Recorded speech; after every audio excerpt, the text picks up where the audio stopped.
Crossplay. Slippery slope or catch-22. Welcome to some dad gaming. Your time is valuable, so let's get into it. PC, console, mouse and keyboard, controller. We all know crossplay, but many don't agree on a lot of things about it. Probably the most common is mouse and keyboard versus controller. Obviously, there's a lot of mixed opinions about this. But what is crossplay? According to Google definition, crossplay is the playing of a video game across different consoles, platforms, and operating systems. Honestly, that sounds fun. You're telling me I can play with friends on PlayStation, Xbox, and PC? What could possibly go wrong?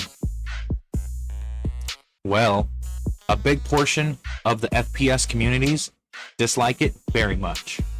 But why? You guessed it, mouse and keyboard versus controller. You see, a lot of mouse and keyboard players don't like that controller players get aim assist. And a lot of controller players, specifically console, don't like how PC gets to use mouse and keyboard.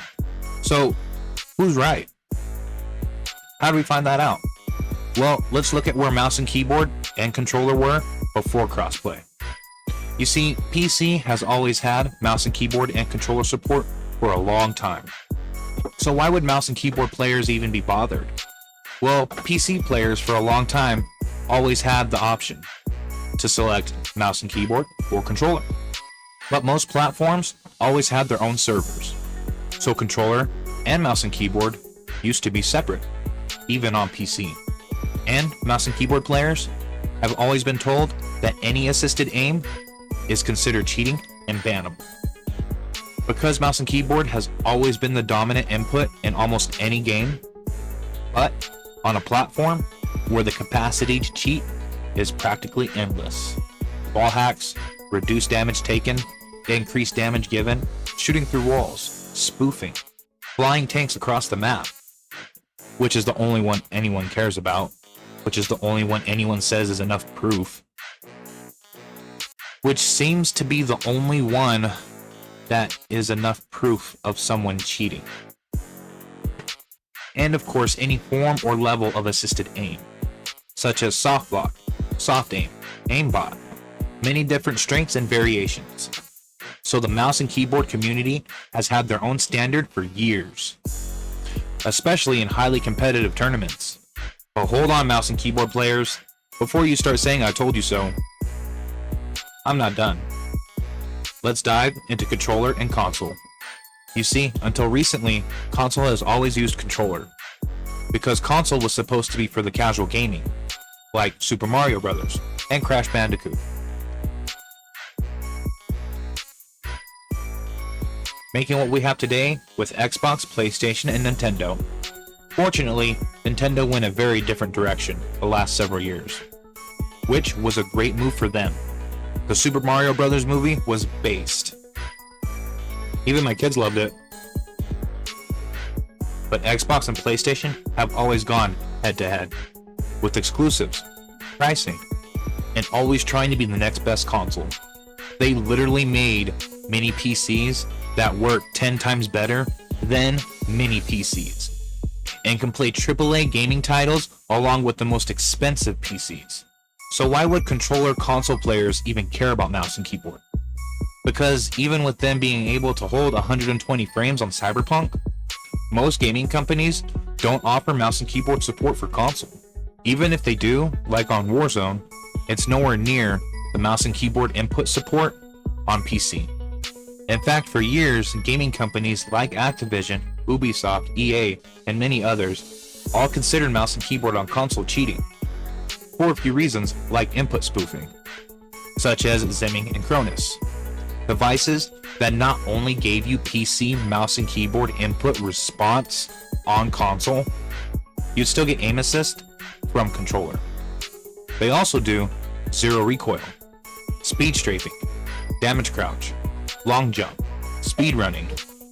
But spoofing the controller is not the only reason. Even if they somehow gave console better mouse and keyboard support, the gaming company still considered it cheating. because of the massive advantage mouse and keyboard had on first-person shooter games.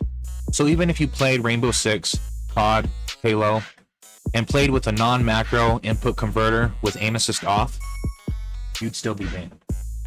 Console and controller has always had their own standards as well.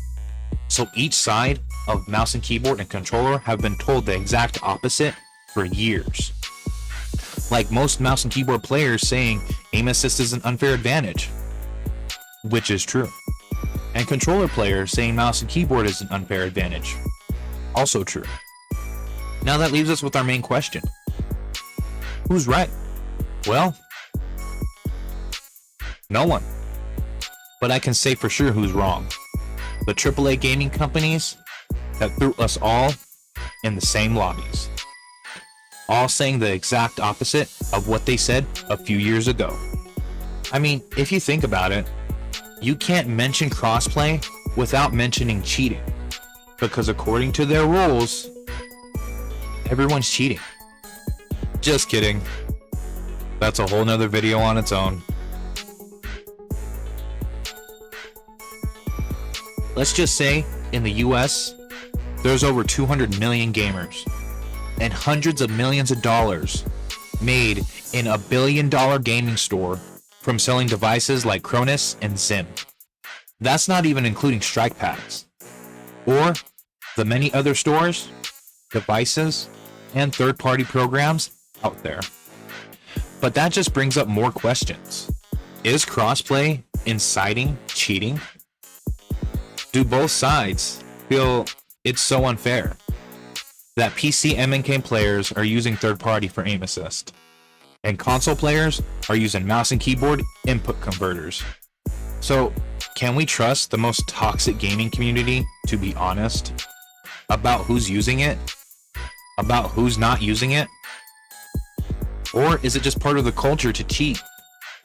If certain parts of cheating become normalized, kind of like the crosshair, what's the standard? Who gets this standard? What does that mean for the future of first-person gaming? Guess we'll find out on the next video. Have a good one, my gamers.